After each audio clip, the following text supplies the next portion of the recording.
قدرمن اوریدونکو په سلامونه مو هرکلی کوم. دا هم تازه او مهم خبر. طالبانو د پاکستان مشوره واخیسته، پر خلکو یې مالیه 2 برابره کوي. دوستانو ویډیو را سره تر پای وګورئ. که چیرې مو زموږ چینل نوی سبسکرایب کړئ، چینل سره ضرور سبسکرایب کړئ. د طالبانو حکومت اعلان وکړ چې د دوی د مالیې وزارت یو پلاوی پاکستان ته د دې لپاره ځي چې د مضاعف مالیې په هکله له پاکستاني لوري سره خبرې کوي. د دې سفر پخلی د طالبانو د رژیم یو ویان انعام الله سمنګاني وکړی. هغه پر ټویټر ولیکل چې دوی د رژیم یو 4 کسیزه پلاوی پاکستان ته د مالیاتي چارو لپاره تللی. هغه په دې هکله نور جزئیات نه دي ورکړي. مضاعف د مالیې 2 برابره کولو ته وایي. دا چې طالبان څه پلان لري معلومه نه ده.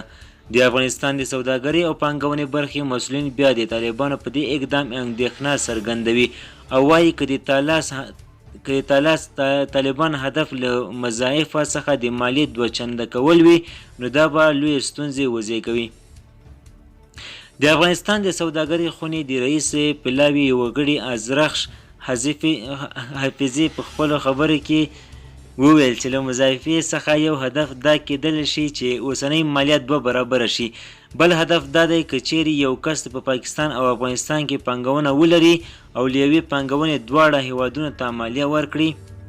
ازرخش وویل که د طالبانو مطلب د مالیې 2 برابره کېدل وي، نو له دې سره به یو اقتصادي ناورین رامنځته شي چې بیا به هیڅکله خلک او پانګونه ته زړه ښه نه کړي. طالبان 4 میاشتو راهیسې پر افغانستان ولکه ټینګه کړې او له ښه ګرا وروسته افغانان تر ټولو بد حالت کې شپې او ورځې تیروي. طالبان دې پر ځای چې د هیواد د سقوط وضعیت څخه راوځي، دوی غواړي پر پانګولو باندې مالیې 2 برابره کړي، خو دا به افغانستان ته د یو بد راتګ پیل وي.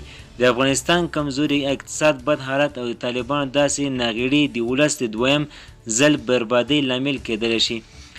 دوستانو زموږ ویډیو تر همدې ځای وه. د لا زیات معلومات لپاره زموږ چینل سره سبسکرایب کړئ. مننه.